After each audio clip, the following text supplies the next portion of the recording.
ओम शांति। थोड़ा मुस्कुरा कर कहिए। हाँ, ओम शांति। थोड़ा और मुस्कुराइए। Very good. ओम शांति। जैसे कि हम अभी राजयोग सीख रहे हैं, राइट? तो हम ऐसा समझते हैं कि इस स्पिरिचुअल पढ़ाई ने आपके मानस पटल पर कुछ इम्पैक्ट किया होगा। यानी कि जो चिंतन आपका पहले चलता था, जैसे आप जो पहले सोचते थे, पर आप जब राजयोग का अभ्यास कर रहे हो तो उसके बाद आप में कुछ परिवर्तन आया होगा, ऐसा हम समझते हैं कि राजयोग के अभ्यास से आप में बहुत परिवर्तन आना है और आ भी रहा है। तो जैसे हम अभी शक्तियों के बारे में चर्चा कर रहे हैं, है ना? तो आज के हम इस क्लास को स्टार्ट करने से पहले हम जैसे कि हमेशा करते हैं, अपने परमात्मा का भी आह्वान करते हैं, अपने परमात्मा को 2 मिनट याद करते हैं। तो हम 2 मिनट पिता परमात्मा की याद में रहेंगे, उसके बाद क्या क्लास स्टार्ट करेंगे, ठीक है? तो हम स्टार्ट करते हैं।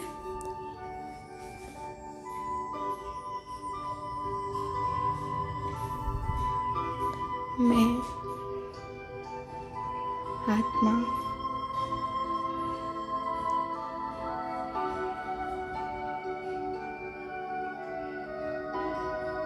सर्वशक्तिवान की संतान,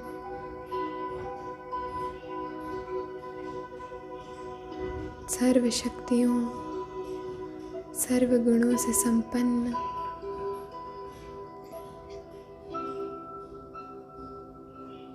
मैं आत्मा शक्ति स्वरूप हूँ।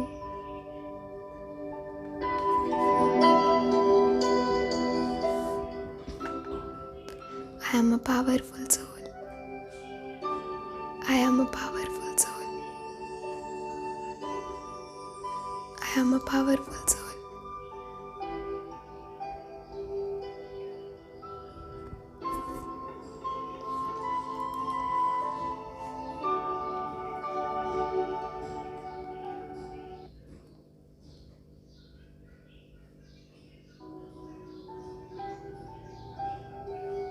तो जैसे हम अभी शक्तियों के बारे में देख रहे हैं, राइट? तो सबसे पहले हम थोड़ा सा रिकैप लेते हैं। हमने कौन कौन सी शक्तियाँ देख ली? पावर टू विड्रॉ, यानी विस्तार को संकीर्ण करने की शक्ति, राइट? उसमें हमने क्या देखा था कि हम जब न्यारे होते हैं, प्यारे होते हैं, अंतर्मुखता में जाते हैं, तो हमें ये शक्ति स्वतः ही आ जाती है। फिर हमने क्या देखा? पावर टू पैकअप, है ना? और फिर कि अब हमें अपने कर्मों का हिसाब किताब पूरा करना है, आगे सफ़र के लिए सब कुछ पहले से ही रेडी रखना है, राइट? उसके बाद हमने देखा पावर टू टॉलरेंट, सहन करने की शक्ति, है ना? उसके बाद हमने देखा पावर टू एडजस्ट। कल हमने देखा था पावर टू एडजस्ट, माना कि समाने की शक्ति। कोई भी बात अगर हो भी जाए तो उसको अपने अंदर संभाल लो। सागर कैसे नदियों को संभाल लेता है ना? उसी तरह हर बात को अपने अंदर संभाल लेने के। आज हम देखेंगे पावर टू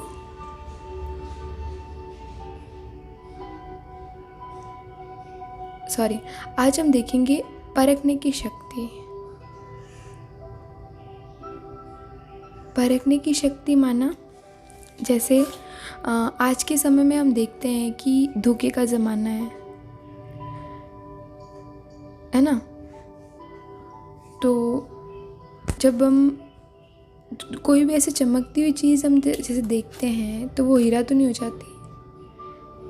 किसी दूसरे के पास भी अगर वैसा का वैसा कुछ पहना हुआ होता है तो हमें क्या लगता है कि this is real diamond, right. कुछ परख नहीं पाते हम कि कौन सा असली हीरा है कि कौन सा नकली हीरा है। और जो चमकता है तो ऐसे लगता है कि असली हीरा है, पर कई बार अब जब हम चेक करवाने जाते हैं तो पता लगता है कि ये नकली है। तो हम कई बार धोखा भी खा जाते हैं। जब हम ज्वेलर के पास जाते हैं बट वो देखते ही बता देता है कि ये असली हीरा है कि नकली हीरा है। वो कैसे बताता है? क्यों? क्योंकि उसमें हीरे को परखने की शक्ति है, नॉलेज है। नॉलेज के आधार पर वो क्या कर लेता है? परख लेता है। और हम उस हीरे को नहीं परख पाते हैं। इसलिए कहा जाता है कि everything is shine is not gold. यानी कि हर वो चीज़ जो चमकती है वो सोना नहीं होती। लेकिन हम में ये समझ न होने के कारण हम पहचान नहीं पाते हैं। जैसे हम देखते हैं कि आज के संसार में चमक दमक जिसमें है, किसमें है चमक दमक? आप क्या कहेंगे? फैशन में चमक है, सिनेमा में चमक है, पार्टीज़ होती है उनमें चमक है, लेट उठना, लेट सोना, ये जो हमारी खान पान की आदतें हमारी जो बिगड़ गई है, इन सबको हम क्या मानते हैं? हम अपनी एक चमक मानते कि नहीं, हम रॉयल मानते हैं। ये दुनिया बहुत अट्रैक्ट करती है इन सब चीज़ों की हमें। और जब हमें इन चीज़ों की समझ न होने के कारण यदि हम इन सब चीज़ों को देखें तो इनमें हमें चमक देखते हैं, इसलिए वो अट्रैक्ट करती है। लेकिन इसकी कोई वैल्यू नहीं है, इन चीज़ों की कोई वैल्यू नहीं है। It is not adding to value of our life. इसलिए जब हमें ये समझ आती है, परखने की समझ आती है, तो समझ होने के कारण हम चीज़ों को, सिचुएशन को परखते हैं, लाइफ में लोगों को परखते हैं, उनकी बातों को परखते हैं, ठीक से हम डिसीज़न ले पाते हैं। और जब हमारी ये परख शक्ति अच्छी नहीं होती ना, तो हम डिसीज़न नहीं ले पाते हैं। और फिर हम लोगों से पूछते हैं, आसपास के लोगों से पूछते हैं, कभी फ्रेंड्स के पास जाते हैं, कभी रिश्तेदारों से पूछते हैं कि आपको क्या लगता है कि मेरे लिए ये क्या ठीक रहेगा या नहीं रहेगा। क्यों? क्योंकि खुद के अंदर परखने की शक्ति नहीं है। या जैसे हम देखें कि हमारे कुछ पास्ट एक्सपीरियंसेस भी कुछ ऐसे होते हैं कि हमने जब भी परखा तो धोखा ही खाया। और धोखा खाने के कारण की वजह क्या होती है पता है? क्यों? क्योंकि धोखा, जैसे हमने पहले भी कहा था कि हर चमकती हुई चीज़ सोना नहीं होती है, जैसी दिखती है वैसी नहीं होती है। और हम क्या करते हैं? बाह्य मुक्ता में ज़्यादा रहने के कारण हम इन बॉडी को ही देखते हैं। लाइक 5 ऑर्गन्स के द्वारा हम बाहर जो हमें दिखाया जाता है या सुनाई देता है, जो हमें फील होता है, तो हम उसके आधार पर ही परखते हैं। लेकिन आज कई बार हमारे साथ ऐसा होता है कि हम परख नहीं पाते हैं। जैसे कि इसका एक एग्जांपल लेते हैं, राइट। हमने कई बार हमारे साथ ऐसे लोग होते हैं जिनसे हम मिलते हैं, तो आप देखेंगे बड़े सुंदर, उनकी आंखों में देखेंगे तो मुस्कुराता हुआ चेहरा, बोलने में बड़े मधुर, और आपसे जब बात कर रहे होंगे या आपसे ही जब बात कर रहे होंगे तो लगता होगा क्या हाव भाव है, उनकी आंखों में आपको अपने लिए प्यार दिखता होगा,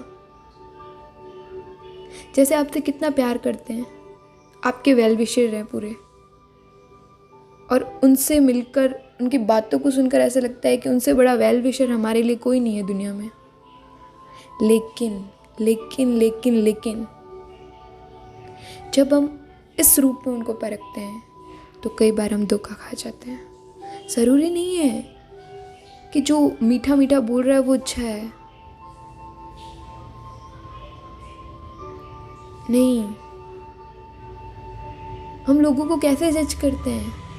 हम ये शरीर के माध्यम से देखते हैं, उस आधार पे हम चेक करते हैं, लोगों को जज करते हैं कि जिसके हाथ में 4 अंगूठियां होगी, जो अच्छा कपड़ा पहन रखा होगा, वो ज़्यादा अच्छा होगा। पर उसका दिल कितना कैसा हो सकता है, क्या ये हमने कभी परखा? ये कोई ज़रूरी नहीं होता कि वो दिल का साफ हो। और एक गरीब व्यक्ति जिसके पास कुछ नहीं होता, उसका दिल इतना विशाल होता है। जैसे आज की दुनिया में हम देखें, बहुत ऐसे लोग होते हैं जो बोलते कुछ हैं, सोचते कुछ हैं और करते कुछ और ही हैं। वो बोलेंगे कुछ और ही, करेंगे कुछ और ही, और आपके लिए सोचेंगे कुछ और ही। तो उनकी इंटेंशन कुछ और ही होती है, हमारे लिए, हमारे प्रति कुछ और होती है। तो उनके अंदर क्या चल रहा है, इसको आपको समझने के लिए परखने की शक्ति का प्रयोग करना पड़ेगा। और वो परखने की शक्ति हमें कब मिलती है? राजयोग के द्वारा हमें मिलती है, जब हमारा कनेक्शन उस परम पिता के साथ होता है। जब हम अपना कनेक्शन परमात्मा से अपना कनेक्शन जोड़ते हैं, और परमात्मा से जोड़ने का आधार क्या होता है? क्या होता है? स्वयं को अपनी आत्मिक स्थिति में स्थित करके, अंतर्मुखता में जाके परमात्मा से गुणों एवं शक्तियों को जब हम रिसीव करते हैं, तो इस स्टेज पर जब हम रहते हैं तो हमारी वाइब्रेशन होती है ना, वाइब्रेशन बहुत आंतरिक होती है।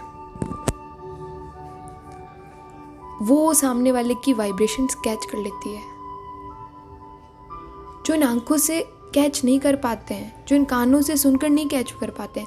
सामने से तो बड़ा अच्छा मीठा बोलेगा वो, उस बड़ा मुस्कुराता हुआ चेहरा, हमें नहीं पता चलेगा कि वो हमारे मन में हमारे प्रति क्या सोच रहा है, क्योंकि वो वाइब्रेशन की उस लेवल की होती है जो हम वाइब्रेशन से ही चेक कर सकते हैं। तो हम गुणों में रहकर, अपनी स्वस्थिति में रहकर वाइब्रेशन को टेस्ट कर सकते हैं। और उसके लिए क्या चाहिए होता है हमें? विवेक युक्त बुद्धि और विचारों की स्पष्टता, क्लियरिटी हो। जब हमारे अंदर क्लियरिटी होगी तो मन में जो कचरा है, जो क्लाउड होता है, और जैसे कि वो क्लाउड किस चीज़ का होगा? वो क्लाउड होता है विकारों का। जैसे हम बाहर जाते हैं, राइट, तो बहुत तेज सूरज है तो दिखता है ना, स्पष्ट रूप से दिखाई देता है।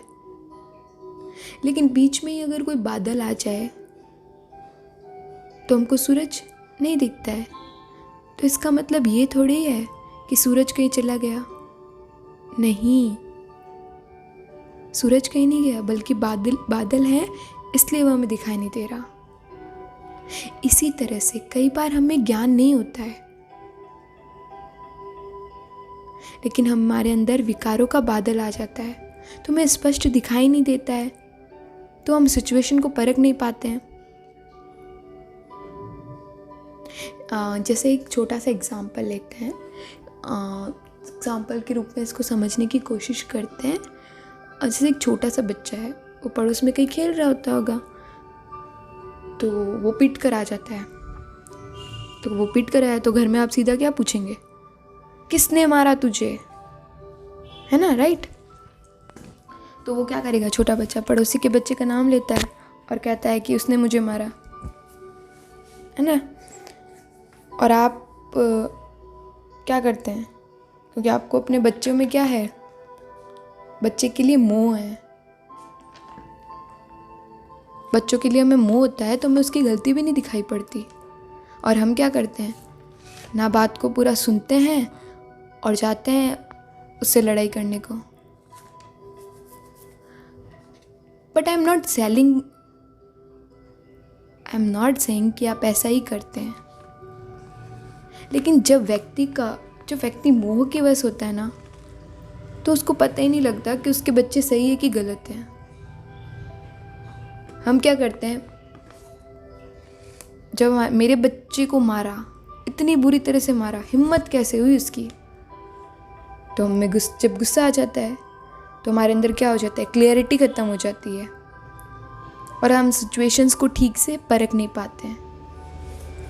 हो सकता है उस लड़ाई में आपके ही बच्चे की गलती हो सकता है उसने ही पहले पहल करी हो और वही मार रहा हो पहले, और जब सामने वाले बच्चे ने अपने बचाव के लिए कुछ किया तो उसे लग गई होगी।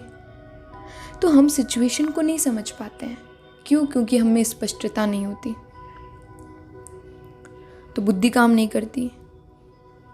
जैसे रामायण में भी हम देखते हैं, रामायण में देखते हैं ना हम कि माता सीता के सामने सोने का हिरण आता है और श्री राम कहते भी हैं कि सोने का हिरण थोड़ी होता है कोई, लेकिन वो परख नहीं पाती है और न परखने के कारण वो कहती है कि नहीं, मुझे वो हिरण चाहिए। राइट?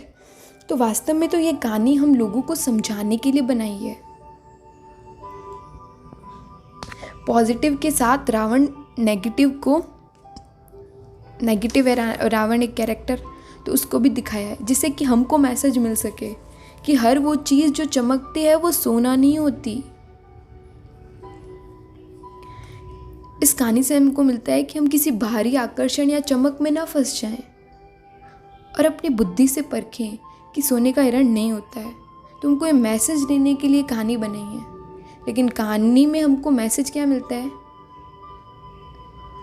जब हम परख नहीं पाते हैं तो बुद्धि का विवेक यूज़ नहीं कर पाते हैं और क्या होता है, हम सिचुएशन को ठीक से डिसीजन नहीं ले पाते हैं क्योंकि हम परख ही नहीं पा रहे हैं कि what is right, what is wrong,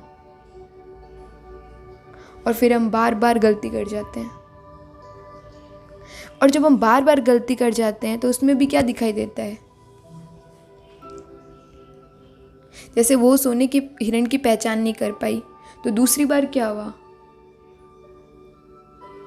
Marichi ने जब श्री राम की आवाज़ निकाली तो अपने पति तक की आवाज़ नहीं पहचान पाई, वो परख ही नहीं पाई और भेज दिया लक्ष्मण को। क्यों? क्योंकि उसकी बुद्धि ने काम करना ही बंद कर दिया था। श्री राम को कोई मार सकता है? ऐसा हो सकता है? ये विवेक ही नहीं रहा उसको।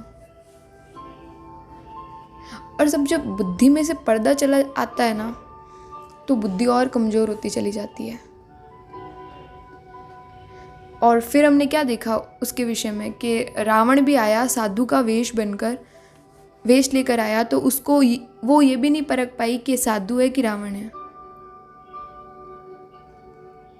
उसको भी वो पहचान नहीं पाई, परख नहीं पाई, जस्टिस नहीं कर पाई। मतलब कहने का मतलब ये है कि जब विवेक युक्त बुद्धि होगी तो विवेक युक्त बुद्धि से हम तब बनती है जब हम परमात्मा से हम कनेक्शन लगाते हैं, अपने ओरिजिनल स्वरूप में, स्वस्वरूप में रहकर। और बुद्धि की लाइन जैसे जैसे क्लियर होती जाएगी हम चीज़ों को परख पाते हैं। जैसे यही रामायण है, ठीक है? रामायण में एक और कैरेक्टर है हनुमान। तो जब हनुमान को देखते हैं तो जिस हनुमान के मन में कौन बसा था, उनकी बुद्धि में सदैव राम निवास करते थे। राइट? और जब लक्ष्मण जी मूर्छित हुए तो संजीवनी, उनको क्या कहा गया कि आप संजीवनी बूटी ला कर दीजिए। तो उनको बहुत क्लियर था अपना एम कि मुझे क्या करना है। रातों रात जल्दी से वो गए और संजीवनी बूटी लेकर आए। उनको बहुत क्लियर था ये अपना एम कि मुझे जानना है और संजीवनी बूटी लेकर आना है। लेकिन जब वो वहाँ गए तो परख नहीं पाए कि कौन सी बूटी संजीवनी बूटी है। और क्योंकि समय का अभाव था और समय को ध्यान में रखते हुए वो क्या किए, पूरा पहाड़ ही ले आए। तो बुद्धि का यूज़ किया ना कि उस समय क्या करना सही है। और दिखाते हैं कि बीच में राक्षस भी आया साधु का वेश बनकर। साधु ने कहा कि आप इतने लंबे सफ़र के बाद आए हो, थोड़ा आराम कर लो। लेकिन उनको अपना एम बहुत क्लियर था। उन्होंने सीधा उसको पहचान लिया कि ये साधु नहीं, साधु के वेश में एक राक्षस है। क्लियरिटी थी कि मुझे क्या करना है, मैं किस कार्य के लिए यहाँ आया हूँ। तो किसी भी धोखे में नहीं आए। तो वैसे ही जब हमारी बुद्धि में विवेक होता है, विचारों में स्पष्टता होती है, ज्ञान होता है, तो हम सिचुएशन को, व्यक्ति को, उसके मन में चल रही उसके भावों को, उसको ठीक से पहचान पाते हैं, उसको परख पाते हैं, तो हम धोखा नहीं खा पाते। और कोई भी तरीके का विकार हमारे अंदर आता है तो हम परख नहीं पाते हैं। यदि हम आत्मस्थिति में हैं तो विकारों से हम ऑटोमेटिकली छुटकारा मिल जाता है, हमको स्पष्टता आ जाती है।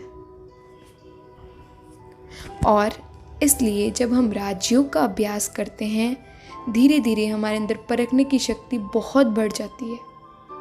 हर एक शक्ति हमारे अंदर इंक्रीज होती जाती है कि हर चमकती हुई चीज़ सोना नहीं होती।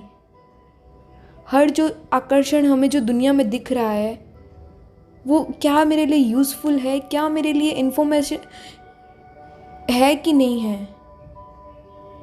क्या मुझे अपनी बुद्धि में ग्रहण करना है। तो ये सब क्लैरिटी राजयोग के अभ्यास के द्वारा आती है। फिर है हमारी निर्णय करने की शक्ति। आगे हम देखेंगे निर्णय कैसे लें हम चीज़ों का, राइट। तो 2 मिनट हम परमात्मा की याद में बैठते हैं, फिर आगे हम देखेंगे निर्णय करने की शक्ति को।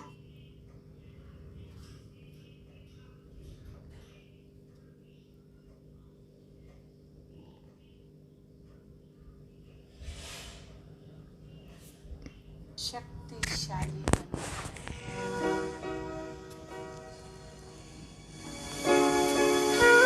परमात्मा से शक्ति प्राप्त कर फिर वापस कर्म क्षेत्र पर लौटकर हर कर्म शांति से करना है।